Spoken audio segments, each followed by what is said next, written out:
Hey everybody, how's it going out there? Welcome to the channel. My name's AJ. Hope you're having a good day out there so far. So today we're back with another movie reaction. We're going to be watching She's Gotta Have It, directed by Spike Lee, and it came out in 1986, which makes this the 35-year anniversary of that film. And you know, one thing I want to do on this channel is, because I'm an aspiring filmmaker, I've written and directed a couple of short films, haven't done a feature yet, hopefully someday. So one thing I want to do on this channel, both for entertainment but especially educational purposes on my end, is to take filmmakers who have long storied careers and go back and watch their earliest work. And in this case, this is Spike Lee's debut feature film. And so yeah, I'm excited about this. You know, I haven't watched a whole lot of Spike Lee. I've watched 4 Spike Lee films, but I feel like they're a pretty good sampling of what he's about. First and foremost, there's Do the Right Thing, which that's a great film. I love that film. I've been lucky enough to be able to watch it in repertory screenings at movie theaters twice in, I say, the last 5 years. And then most recently, in the last couple of years, went to the movies to go watch BlacKkKlansman, another great film. But the 2 Spike Lee joints that are closest to my heart, and this is because this is around the time that I was discovering my love of film, it's He Got Game and Summer of Sam. And I would say they came out around within a year of each other. And you know, I grew up the typical 90s latchkey kid. Both my parents, you know, were really hardworking people, but as a consequence, you know, they were at their jobs 50 to 60 hours a week. At one point, my mom was working a day job plus doing evening classes to earn her master's degree. If y'all saw my reaction to Boys in the Hood, you know how much I related to that movie. But the way I took it in my own personal life is I just used that as an excuse to rent movies and watch all kinds of movies that I definitely was not old enough to be watching if there was parental supervision at the time. Yeah, I remember watching He Got Game when I was like, I don't know, 12 or 13. Yeah, that movie's probably not appropriate. But, you know, I grew up watching basketball, loving basketball. You know, like every 90s kid, I wanted to be like Mike. So yeah, that was a fascinating movie, both as a basketball fan and as just somebody who was just barely discovering his love of cinema. But yeah, those are the only 4 Spike Lee joints that I've watched. And frankly, I'm excited to dive in and you know, because he's one of those filmmakers that, you know, he is always going to have an interesting point of view. He does really interesting work. And yeah, he's also very diverse in terms of his filmmaking approach and the kinds of films that he makes. You know, he's been in the studio system, but he's also been independent. You know, he does art house, he does mainstream. You know, that's the kind of career that I like. That's the kind of career that ideally, if, you know, I'm able to keep going in filmmaking and, you know, build my portfolio, that's the kind of career that I would like, is being able to do, you know, art house independent stuff and also do mainstream stuff, because I grew up watching all of it, you know, and I love all of it. So it'd be great to be able to make all of it as well. But yeah, as far as the film She's Gotta Have It, really don't know too much about it other than it's Spike Lee's debut. And I think I saw that the tagline on the poster was something like, you know, a sexy comedy, which I feel like those are 2 words you don't see put together very often, but it has me intrigued. So yeah, let's not waste any more time. Let's go ahead and just jump into it. This is going to be my reaction to Spike Lee's She's Gotta Have It from 1986. Let's go. Ships at a distance have every man's wish on board. For some they come in with the tide, for others they sail forever on the horizon, never out of sight. Out of Sight by Steven Soderbergh. Good film. Bed-Stuy partying advocates. Oh, that's cool. Just like these stills.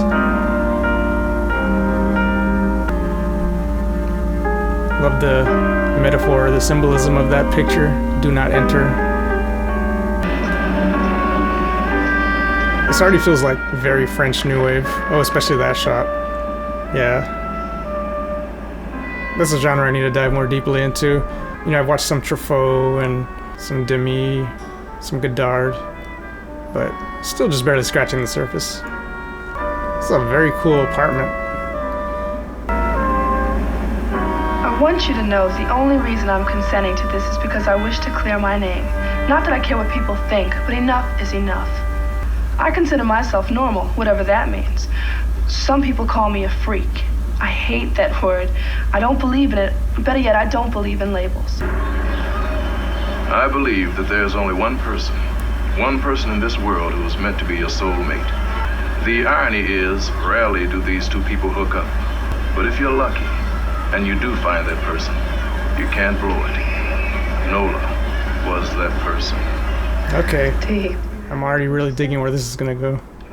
I like when the story tells you what happens at the beginning, and now we have to take the journey to get to that point. How do y'all feel about the idea of soulmates and that you only have one person out there? You know, I never used to think I would believe in that, but my wife, like, we're just perfect for each other, and it's just, we just talk about it all the time. It's mind-blowing that we found each other, because we're both such particular, specific kinds of people. I think I'm a very particular type of mood to tolerate living with day in and day out, but then again, so is my wife. We're both just these weird little creatures, but we found each other and we love each other. Clorinda Bradford. Nola and I used to be roommates until we had this slight falling out. I'd get up in the morning and I'd run into all these strange men in my bathroom. When we talked about it, she said, "Look, I found the place, so if you can't hang, leave. Bye." And I kind of miss her. In my experiences, I found two types of men, the decent ones and the dogs. It seems that men are taught not to be in touch with themselves, with their true feelings, but the things that they do say, weak. You may not realize it tonight, but you're sending out some very strong vibes. May I continue? You need me. What's your number? I know I only saw you for the first time in my life a minute ago, but I love you. I know I only saw you for the first time in my life 1 minute ago, but I love you. One guy was different. Nola, I don't want a chance not seeing you again. Whatever you want to do, I'll do. Wherever you want to go, I'll take you. Will you see me? And that's how we met. His line was a little more desperate, but also just a little more sincere.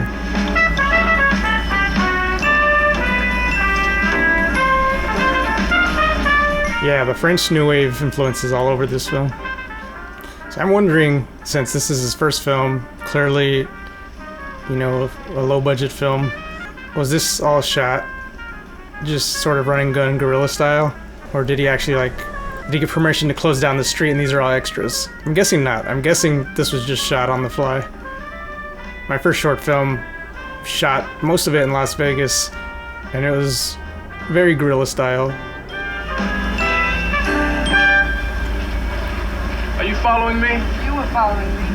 Oh, I was. I know it sounds corny, but if I didn't follow you, I might not ever see you. You're right, that does sound corny. Was it worth it? I don't know. Will you see me? I like how we just got to see that scene minutes later, but this time in a totally different context. Mars Black. What about Nola Darling? What do you want to know? I thought she was a The freak. Brooklyn Bridge back there. Man, this is an iconic shot. Love this framing.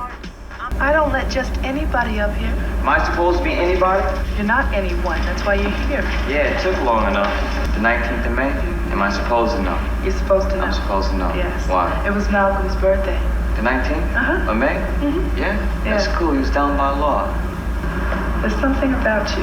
About me? Uh-huh. Good or bad? I haven't figured it out yet. You let me know, right? You'll be the first to know. You let me know?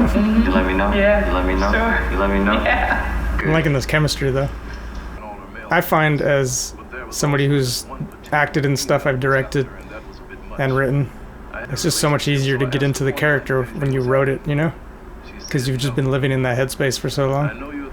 You're just slipping in and out of it once you're on the set.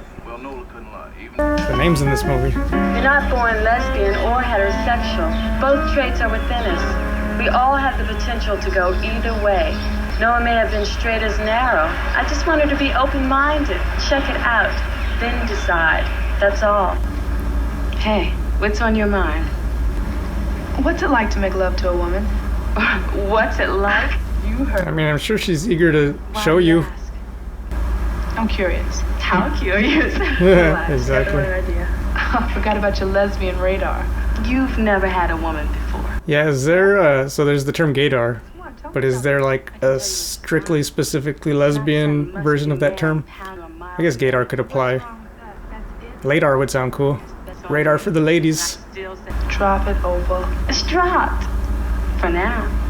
You'll come around. You think so, huh?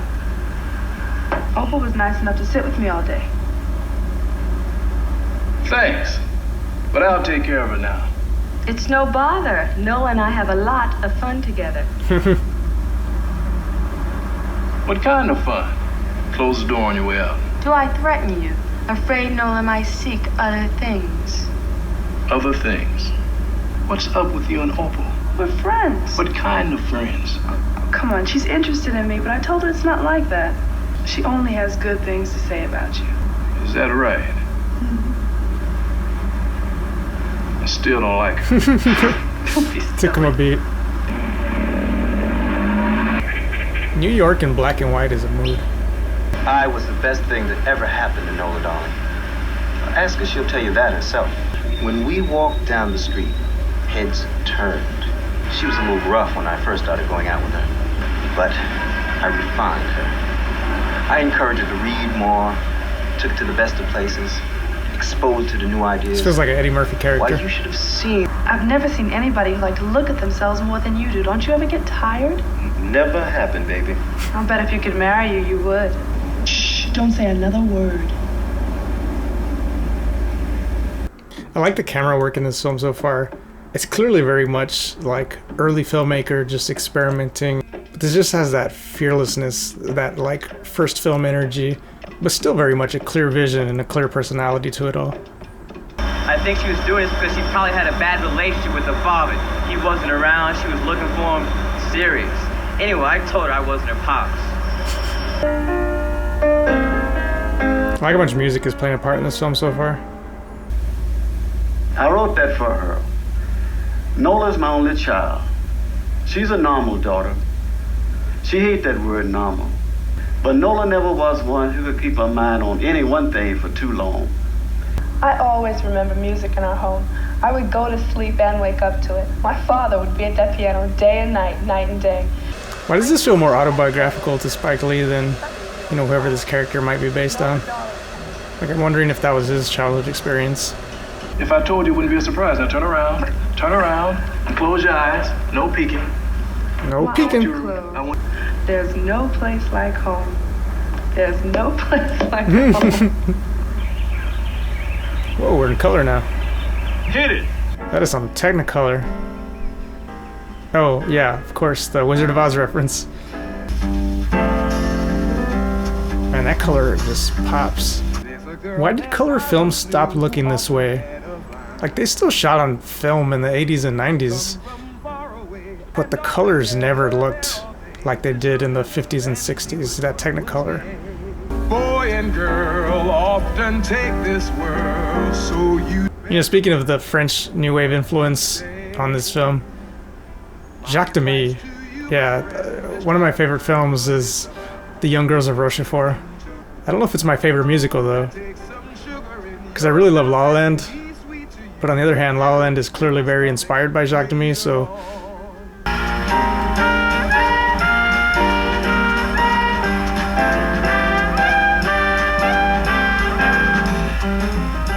This is great.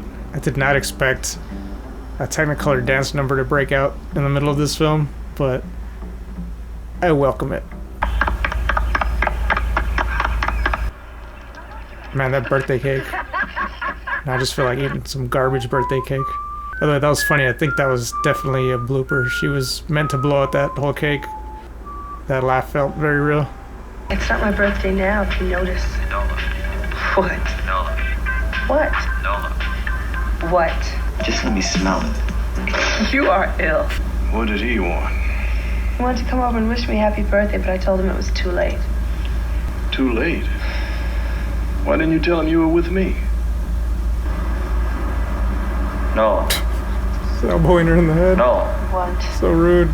Did I ever tell you about the time I used to be a superhero? No, I must have missed that one. Missed that one. Yeah. Okay, turn around. I used to be tanning. Do you smell something? No. What? Did I ever tell you about the time I used to dance with Alan Allen? He has such like little kid energy, like Nola, Nola, Nola. When she whispered, Jamie, they don't matter at all. You're the one I love. that was no consolation at all. That you can't tell the player from the scorecard shit had to go. I think you're sick. Now, I'm not saying that you're a nympho, slut, or a whore, but maybe a sex addict. If I'm a sex addict, then why don't you leave me the hell alone? Nola, I care. If I'm a sex addict, then I'm going cold turkey. Real child, you're numero uno on my list. Me? Why me? Nola Darling came to my office a confused and frightened young lady. He can't. I'm as honest with him as I could be. I tell him that's his problem. Nobody sat down with him and told him, this is what I'm doing. What we're all looking for in this brief life can be described by the word love. Be honest. The beautiful sex organ is between your ears, not between your legs. Wintertime. It was just summer, right? She said she had a summer cold. Who invited you? And who invited you? I invited all you fools. You were gonna meet First- sooner or later. At first I thought they were just having their own, like, 3 dudes Thanksgiving by themselves. The Lonely Nola Exes Club. Well, our health and our careers. Our careers, Greer, I haven't had a job in 2 years. Why is she messing with a guy who hasn't had a job in 2 years? Wait. I didn't know. I know I was supposed to bring something. Nola, why didn't you tell me? You didn't have to. This is a type of guy for sure, though, right?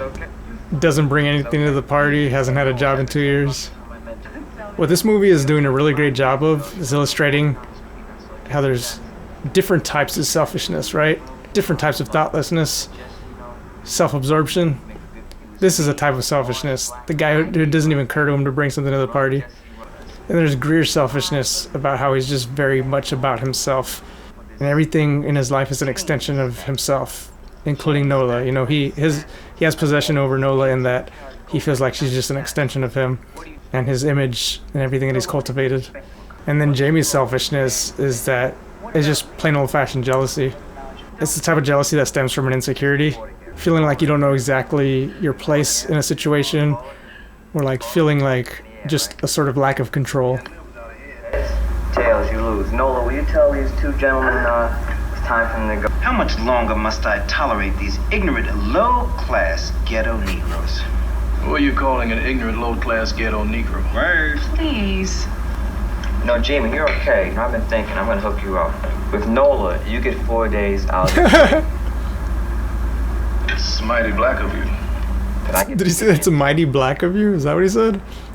If I can attempt to diagnose Nola with my armchair therapy going on here, I would say that her sort of flaw in all of this is that there's definitely fear of being alone. Like, she has to occupy her time with other people.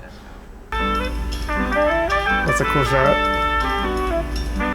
It's like fear of being alone, but also fear of intimacy, because she doesn't want to go too deep with any one of these guys. She wants to keep it all superficial. Oh, I forgot to tell you. I have to help Mars look for an apartment. An apartment? Mm-hmm. He really needs my help. Needs your help? Nola, Mars is supposed to be a grown man. Next you're gonna tell me you have to hold his dick when he takes a piss. I gotta admit though, like, Jamie is a little possessive and insecure, but can you blame him when she does stuff like bail on pre-established plans in favor of a last-minute thing? Like you said, for somebody who's supposed to be a grown man. Like, I can't really blame Jamie in this situation. Ever since that Thanksgiving dinner, I've lost a lot of respect for you, Nola. I'm liking the arc of this film so far in that it started off with Nola seemingly in control of this situation, juggling these 3 guys and doing a pretty good job of it, and now you're just starting to see all the cracks, and it's just starting to come apart. You can see how precarious the whole thing is. Like, she's not going to just lose one guy. She's either going to have them all or she's going to lose them all.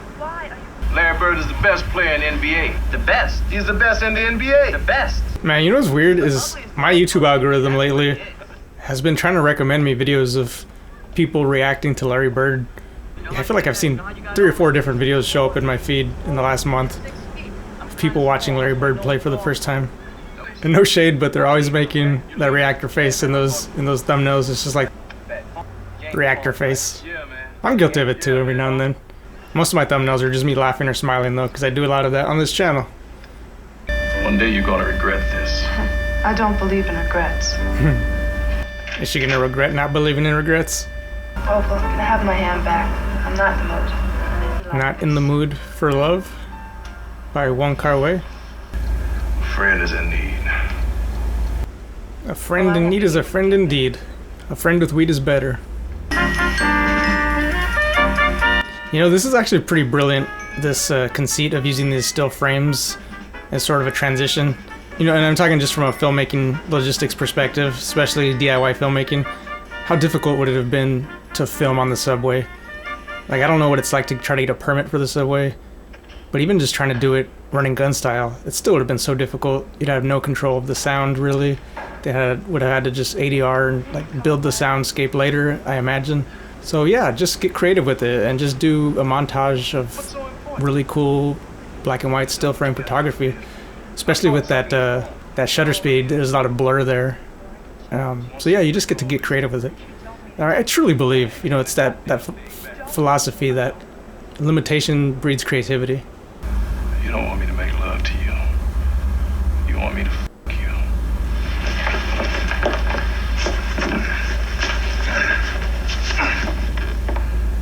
I did not expect this movie to go here. That was dark. Yeah, I'm trying to dog you the best I can. And what bothers me is I enjoyed it. That's just game over, right? That goes beyond red flags. That's just done. I really hope she does not end up with this guy. You know, in retrospect, I can now see that Nola saw Mars, Jamie, and myself as a whole, not as three separate individuals. We let her create a three-headed, six-armed, six-legged, three-penis monster. And it was all our fault. Fault is such an interesting concept to bring to relationships. Like, it's the wrong way to look at it. Most of the time it's just a compatibility issue. It's a values issue. You know, things like fault don't really have a place in it. It's just some things were just never going to work out. Yeah, okay, fine. Hey, I'm not pressed. There are plenty of fine, super fine women in Manhattan. And he's saying that from a defensive point of view, but it's true. You know that cliche, there's plenty of fish in the sea? Like, truly, there are a lot of people in this world. Like, don't attach yourself to one person in such a toxic way. Know that there are people out there, and you don't have to be stuck in a relationship that is not working. What's the matter? I'm not funny anymore. It's not that you're always funny. I'm always funny. What the I love that that's like pretty much all he brings to the relationship. No, what's love got to do with anything? What's love got to do with it? What's love but a thing that Nola's trying to avoid? It's time for you to grow up. Grow up? That's what I'm saying. Is this the Jamie dumping? It better be. I need to chill for a while. I'm talking about sex. Decided I need to be celibate. I'd rather not get into it. Don't you think that you near rape of me was a good enough reason? Yeah, that's what I'm saying. Don't do that Hollywood rom-com thing where she runs back into his arms and they kiss and they live happily ever after. That celibacy thing didn't last too long. Who was I fooling? As for Jamie, I just got a little crazy. Should have never gone back in the first place. It was a momentary weakness. It's about control. My body, my mind. Who was gonna own it, them or me? Church.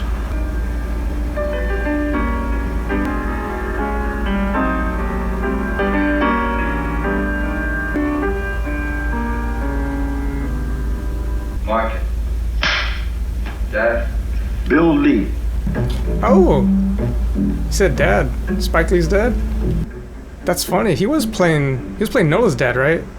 And I was saying how it felt, that whole section felt more autobiographical about Spike than it did about the character of Nola. So what you want to do with yourself? I said, well, Daddy, I want to be a man. He said, well, you know how to be a man, you got to cry. I said, I don't want to cry. He said, but sometimes you got to cry. It don't matter. I mean, Tommy Hicks.